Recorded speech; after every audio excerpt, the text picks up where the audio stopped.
Cher public. Ouais, mais bon, public quand même. Ça, c'est vrai que ça faisait longtemps. J'en profite un peu. Oui, bon, donc bonsoir. Bon, pour arriver jusqu'à vous, pour vous présenter quelque chose ce soir, nous avons franchi beaucoup d'obstacles. Une pandémie mondiale. Oui, absolument. Et nous avons donc dû procéder comme on pouvait, c'est-à-dire en visio, dans des lectures. On s'est dit que des lectures pouvaient être un format adapté à cette situation. Et puis on a dû franchir d'autres obstacles, puisqu'il y a eu des couvre-feux, des confinements. Je ne sais plus du tout où on en est, mais on est voilà, dans ce maelstrom-là. Et jusqu'à la semaine dernière, un des étudiants est allé se confiner dans le Béarn, donc nous a lâchés. Il a été remplacé au pied. Nous avons travaillé des lectures et je leur ai proposé des textes qui parlent à chaque fois de la découverte d'un personnage. Et moi, ce qui me manque dans cette période, c'est de rencontrer de nouvelles personnes. Là, c'était l'occasion de les rencontrer eux déjà, et puis de voir ce qui se passe au théâtre quand un nouveau personnage rentre sur scène. Comment est-ce qu'il va être accueilli, qu'il va être aimé, détesté, ignoré. Chaque fois, là, dans les 5 scènes que vous allez entendre, à chaque fois, il y a un personnage qui arrive. Vous verrez comment il débarque et comment les autres sont contents ou non de le voir. C'est de la lecture. Nous nous sommes posé beaucoup de questions sur quelle est la différence entre lecture et spectacle. Qu'est-ce qui reste du jeu quand il n'y a pas de costume, pas d'accessoires, pas de guirlandes en plastique accrochées là-haut, le sable par terre, vous avez. Bon, qu'est-ce qui reste qu'est-ce qui reste du jeu? Eh bien, ce qu'il reste, c'est ce que vous allez voir. Vous nous direz, il reste quelque chose de l'imaginaire, et c'est ce qu'on a essayé de travailler. Et puis on a agrémenté ça de petites surprises entre les lectures. Vous allez voir ça. Je crois que je vous ai tout dit. Je vous souhaite de bonne lecture. Merci.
Acte 1, scène 5. Une grande fête masquée est donnée chez les Capulet, la famille de Juliette. Roméo est un jeune homme de la famille rivale des Capulet, les Montaigu. Il fait en sorte de s'inviter à la fête et il rencontre alors pour la première fois la jeune Juliette. Quelle est cette dame là-bas qui enrichit la main de ce cavalier? Je ne sais pas, monsieur. Oh, elle enseigne aux torches à briller clair. On dirait qu'elle pend à la nuit comme un riche joyau à une oreille éthiopienne. Beauté trop riche pour l'usage et trop précieuse pour cette terre. Telle une colombe de neige dans un vol de corneille.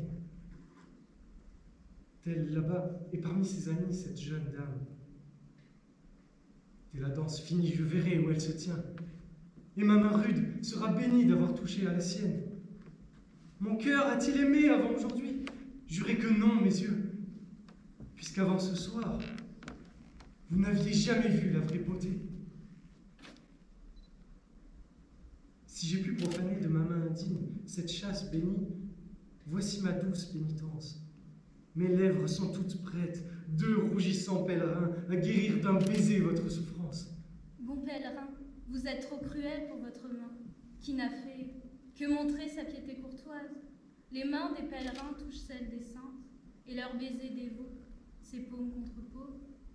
Saintes et pèlerins ont aussi des lèvres?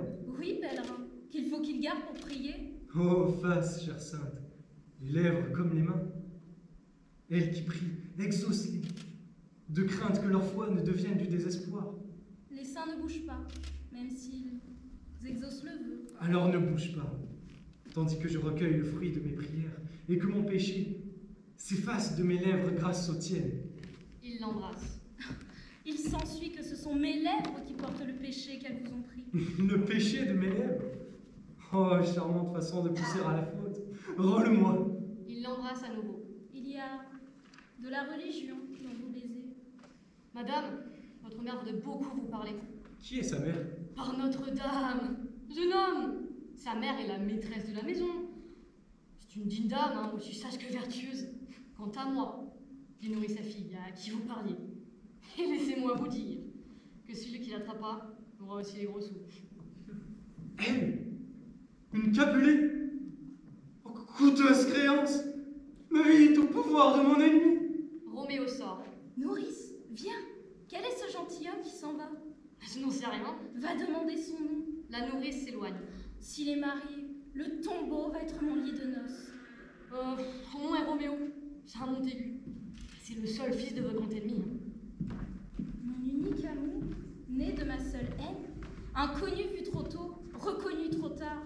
Dois-je naître à l'amour par si grand prodige qu'il faille que je m'offre à mon ennemi? Qu'est-ce que cela? Qu'est-ce donc?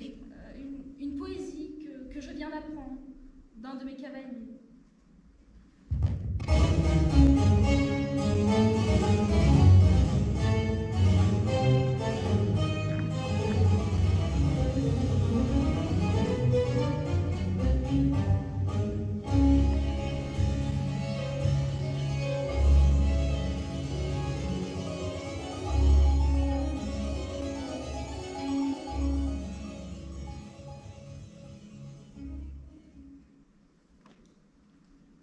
La dispute.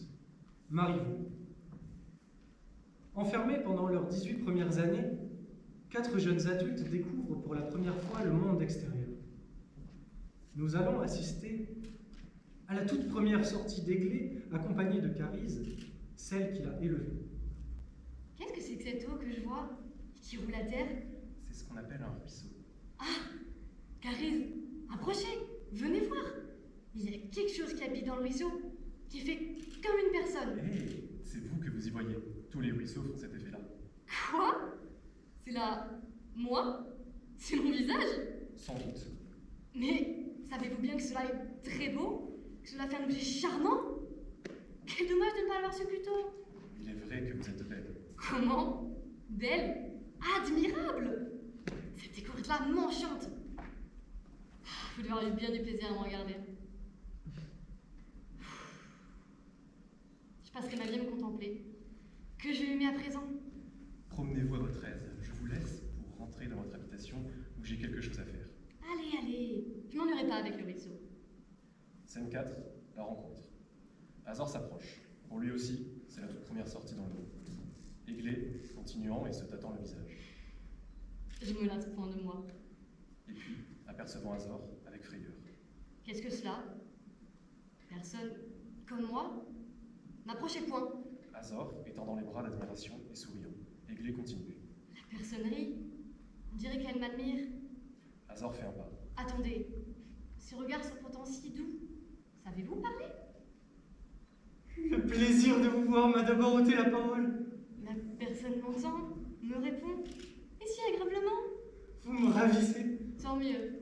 Vous m'enchantez. Vous me plaisez aussi. Pourquoi me défendez-vous d'avancer? Je ne vous défends plus de bon cœur. Je vais donc approcher.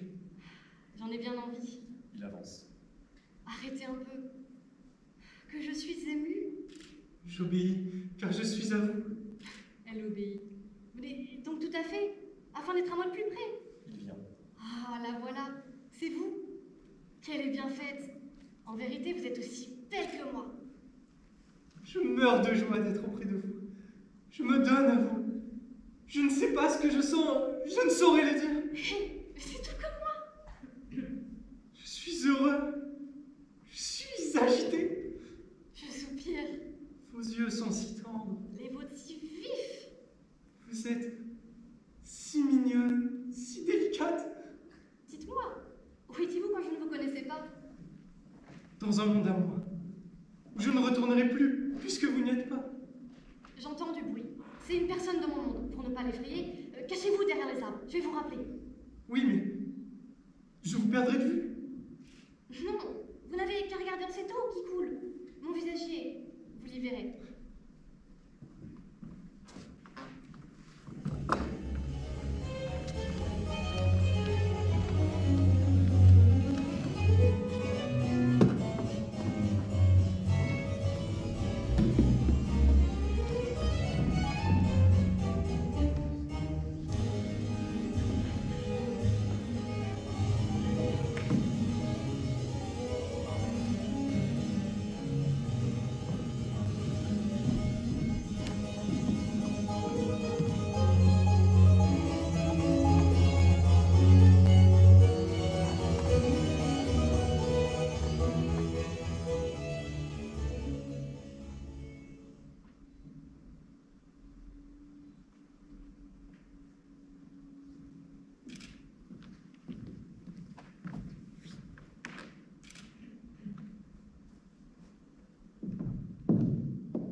Si vous marchez dehors, à cette heure et en ce lieu, c'est que vous désirez quelque chose que vous n'avez pas. Et cette chose, moi, je peux vous la fournir.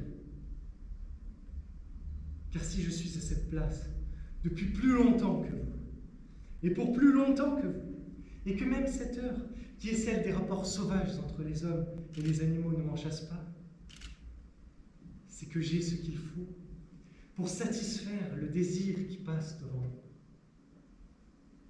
Et c'est comme un poids dont il faut que je me débarrasse sur quiconque, homme ou animal, qui passe devant moi. C'est pourquoi je m'approche de vous.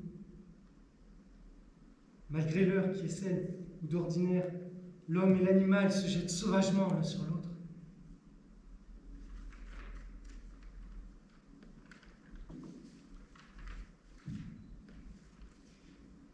Je m'approche, moi, de vous, les mains ouvertes et les paumes tournées vers vous, avec l'humilité de celui qui propose face à celui qui achète, avec l'humilité de celui qui possède face à celui qui désire. Et je vois votre désir, comme on voit une lumière qui s'allume à une fenêtre tout en haut d'un immeuble dans le crépuscule. Je m'approche de vous, comme le crépuscule approche cette première lumière, doucement, respectueusement, presque affectueusement. Laissant tout en bas, dans la rue, l'animal et l'homme tirer sur leur laisse et se montrer sauvagement les dents.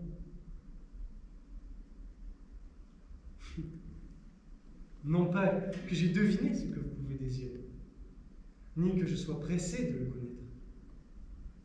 Car le désir d'un acheteur est la plus mélancolique chose qui soit, qu'on contemple comme un petit secret qui ne demande qu'à être percé et qu'on prend son temps avant de percer. Comme un cadeau que l'on reçoit emballé et dont on prend son temps à tirer la ficelle. Mais c'est que j'ai moi-même désiré. Depuis le temps que je suis à cette place, tout ce que tout homme ou animal peut désirer à cette heure d'obscurité, et qui le fait sortir hors de chez lui, malgré les grognements sauvages des animaux insatisfaits et des hommes insatisfaits. Voilà pourquoi je sais,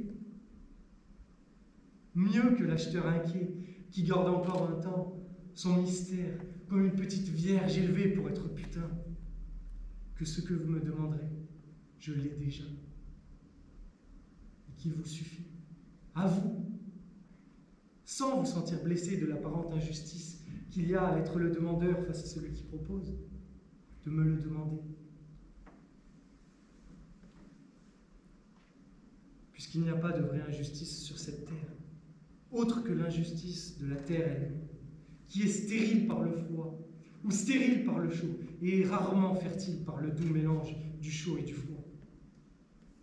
Il n'y a pas d'injustice pour qui marche sur la même portion de terre, soumise au même froid, ou au même chaud, ou au même doux mélange.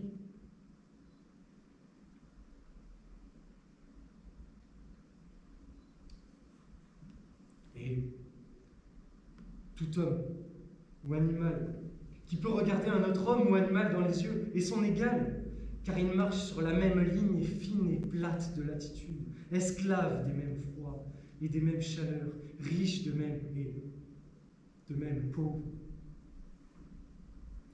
Et la seule frontière qui existe est celle entre l'acheteur et le vendeur. Mais incertaine, tous deux possédant le désir et l'objet du désir, à la fois creux et saillant, avec moins d'injustice encore qu'il y a à être mâle ou femelle parmi les hommes ou les animaux. C'est pourquoi j'emprunte provisoirement l'humilité et je vous prête l'arrogance, afin que l'on nous distingue l'un de l'autre, à cette heure qui est inéluctablement la même pour vous et pour moi. Dites-moi donc, Vierge mélancolique, en ce moment où grognent sourdement hommes et animaux, dites-moi la chose que vous désirez et que je peux vous fournir. Et je vous la fournirai, tous doucement, presque respectueusement, peut-être avec affection. Puis, après avoir comblé les creux et aplani les monts qui sont en nous, nous nous éloignerons l'un de l'autre, en équilibre, sur le mince et plat fil de notre latitude, satisfaits au milieu des hommes et des animaux, insatisfaits d'être hommes et insatisfaits d'être animaux. Mais ne me demandez pas de deviner votre désir. Je serais obligé d'énumérer tout ce que je possède pour satisfaire ceux qui passent devant moi depuis le temps que je suis ici. Et le temps qui serait nécessaire à cette énumération dessécherait mon cœur et fatiguerait sans doute votre esprit. Je ne marche pas en un certain endroit et à une certaine heure. Je marche tout court, allant d'un point à un autre, pour affaires privées qui se traitent en ces points et non pas en parcours. Je ne connais aucun crépuscule ni aucune sorte de désir. Et je vais ignorer les accidents de mon parcours. J'avais cette fenêtre éclairée, là-bas, derrière moi, à cette autre fenêtre éclairée, devant moi, selon une ligne bien droite, qui passe à travers vous parce que vous y êtes délibérément placé. Or, il n'existe aucun moyen qui permette à qui se rend d'une hauteur à une autre hauteur d'éviter de descendre pour devoir monter ensuite, avec l'absurdité de deux mouvements qui s'annulent et le risque, entre les deux, d'écraser à chaque pas les déchets jetés par les fenêtres. Plus on habite haut, plus l'espace est sain, mais plus la chute est dure. Et lorsque l'ascenseur vous a déposé en bas, il vous condamne à marcher au milieu de tout ce dont on n'a pas voulu là-haut, au milieu d'un tas de souvenirs pourrissants, comme au restaurant, lorsqu'un garçon vous fait la note et énumère à vos oreilles curées tous les plats que vous digérez déjà depuis longtemps. Il aurait d'ailleurs fallu que l'obscurité fût plus épaisse encore, et que je ne puisse rien apercevoir de votre visage.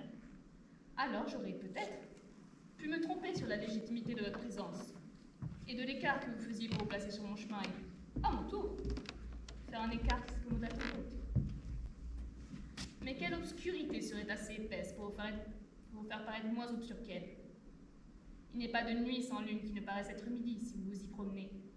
Et ce midi-là me montre assez que ce n'est pas le hasard des ascenseurs qui vous a placé ici, mais une imprescriptible loi de pesanteur qui vous est propre, que vous portez visible sur les épaules comme un sac, et qui vous attache à cette heure, en ce lieu de vous évaluer en soupirant la hauteur des immeubles. Quant à ce que je désire, s'il était quelque désir dont je puisse me souvenir ici, dans l'obscurité du crépuscule, au milieu de grognements d'animaux dont on n'aperçoit même pas la queue, outre ce très certain désir que j'ai de vous voir laisser tomber l'humilité, et que vous ne me fassiez pas cadeau de l'arrogance. Car si j'ai quelques faiblesses pour l'arrogance, je hais l'humilité, chez moi et chez les autres, et cet échange me déplaît. Ce que je désirerais, vous n'auriez certainement pas. Mon désir, s'il en est un, si je voulais l'exprimer, brûlerait votre visage, vous ferait retirer les mains avec un cri, et vous vous enfuiriez dans l'obscurité comme un chien qui court si vite qu'on n'en aperçoit pas la queue. Mais non, le trouble de ce lieu et de cette heure me fait oublier si j'ai jamais eu quelques désirs que je pourrais m'en rappeler. Non, je n'en ai pas plus que d'offres à vous faire. Il va bien falloir que vous fassiez un écart pour que je ne l'ai pas à faire, que vous déménagiez de l'axe que je suivais, que vous vous annuliez, car cette lumière là-haut, en haut de l'immeuble, dont s'approche l'obscurité, continue imperturbablement de briller. Elle trouve cette obscurité comme une allumette enflammée trouve le chiffon qui prétend l'étouffer.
En attendant Godot, Samuel Beckett, l'arrivée de Pozzo et Lucky.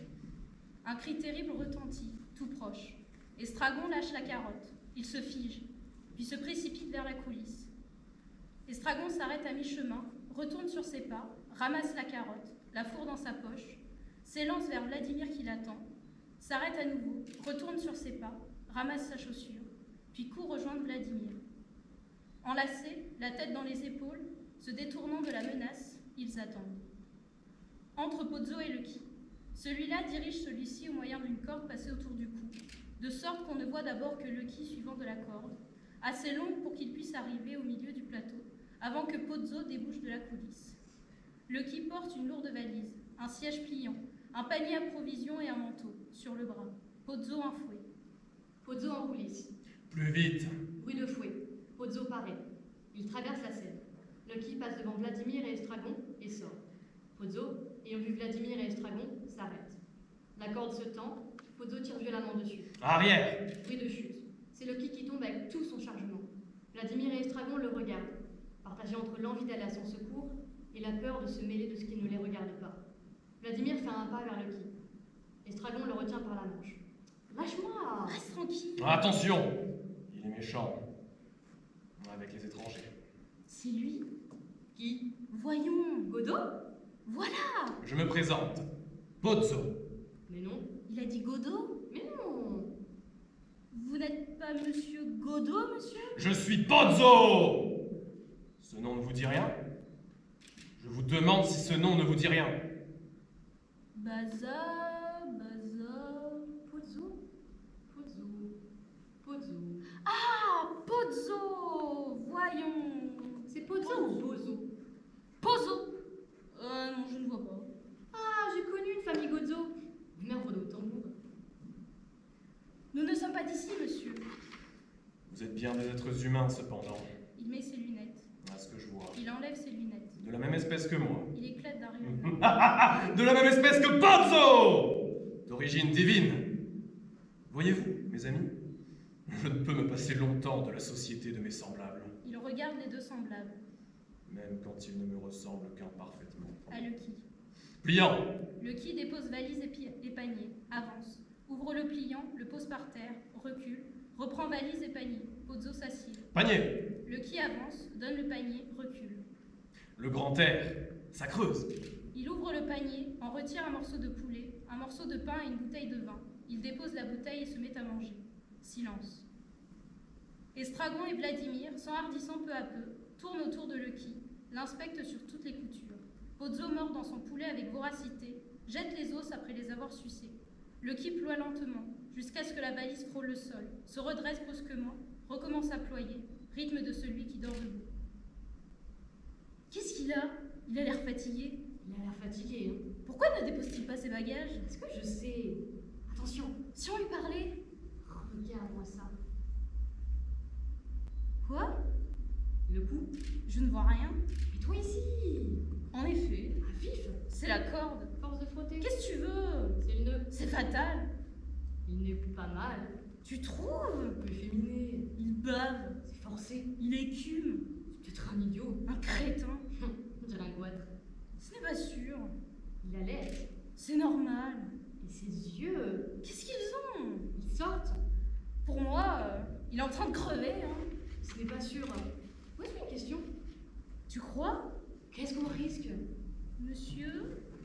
Monsieur? Foutez-lui la paix! Vous ne voyez pas qu'il veut se reposer?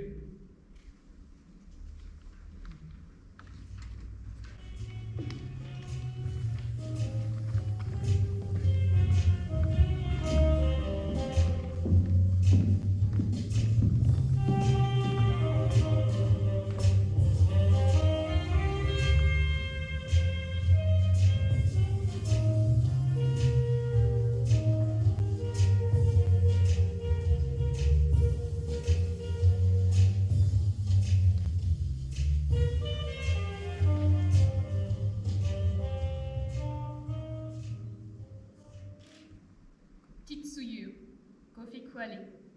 Début de la pièce. Extrait. La nuit. Une maison bourgeoise. La mère, le père et la fille. Un écran. Un grand écran de téléviseur peut-être. Le père tente vainement de caler une image, extraite de Autant n'emporte le vent, ou d'un clone de ce film. On croit deviner entre les sautes d'images qu'il s'agit d'un baiser entre Clark Gable et Vivian Leigh. Pendant ce temps, dans l'ouverture du mur du fond, de la dimension d'une porte de garage, un masque danse, sans musique, une danse aérienne, légère, flottante, comme au ralenti. La mère est seule à voir le masque danser, sans y prêter une réelle attention d'ailleurs, comme une image familière. Le père, tout en essayant de caler l'image, parle presque à son insu, comme on fredonne sous la douche une rengaine, à la limite de l'audible.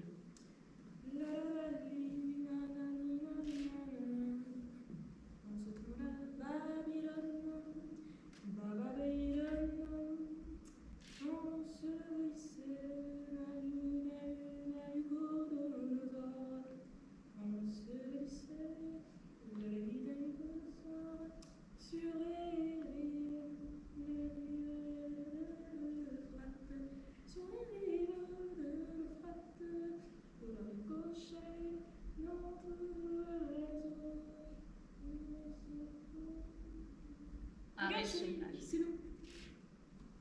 Le masque disparaît. On sonne à la porte. Le père éteint aussitôt l'image, comme s'il était en train de se livrer à un acte compromettant. Silence. Qui c'est? Nouvelle sonnerie. Va voir qui c'est. Laisse papa! J'y vais! Demande qui c'est avant d'ouvrir. C'est qui? C'est moi. Qui? Moi. Dis que c'est lui. C'est absurde. C'est lui qui? La fille ouvre la porte. Apparaît un jeune homme. C'est à qui la voiture rouge devant? Ikedia! Descendu de la foudre, venu foutre le feu à cette maison. Silence. Il rit, maman. Ikedia! Papa, c'est Ikedia! Ikedia?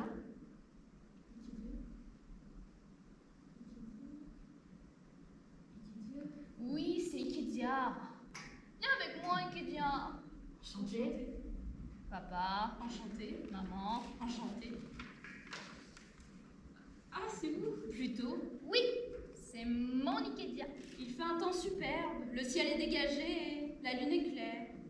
Silence. Belle nuit, n'est-ce pas? Oui, oui, en effet, bien sûr, évidemment, superbe, superbe. Enfin, on a fini par se rencontrer. Ah, ça c'est tout mon Ikedia. Arrivé sans prévenir. N'est-ce pas qu'il est beau, papa? Vous ne pouvez mieux tomber. J'espère que vous restez pour la fête. Je suis venue pour la fête. Tant mieux. Vous nous envoyez ravis. Quelque chose Un verre de condrieux. Ah, Chérie? La mère à sa fille. Moi, ça va. La mère semble chercher quelque chose. Là, ils sont là. La mère se saisit d'une boîte de comprimés.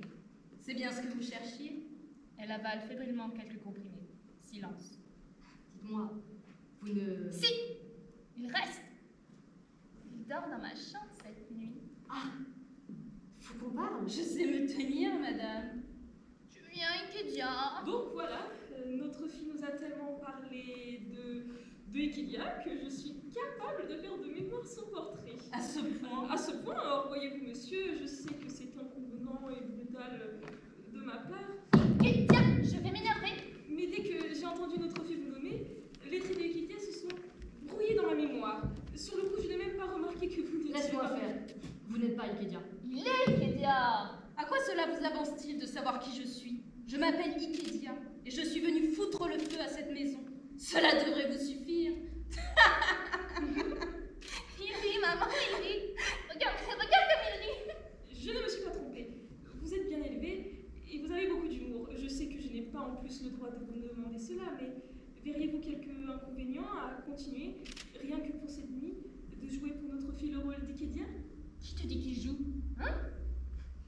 Allez, viens, Ikedia. Je vais te faire visiter ma chambre.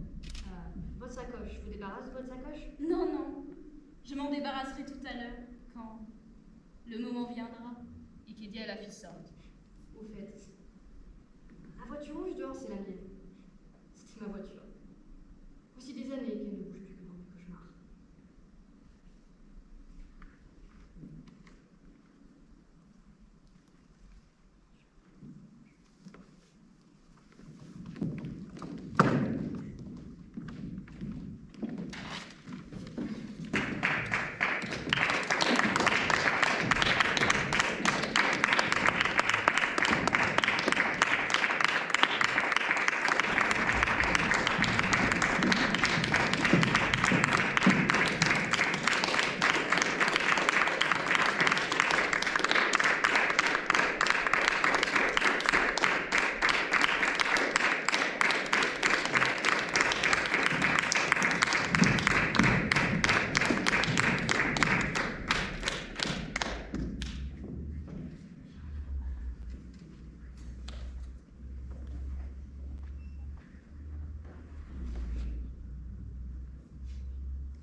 Voilà, merci. Merci à eux.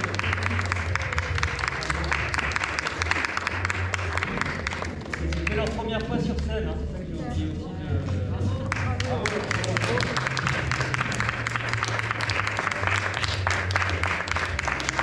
Merci d'être venu pour nous, c'était hyper important.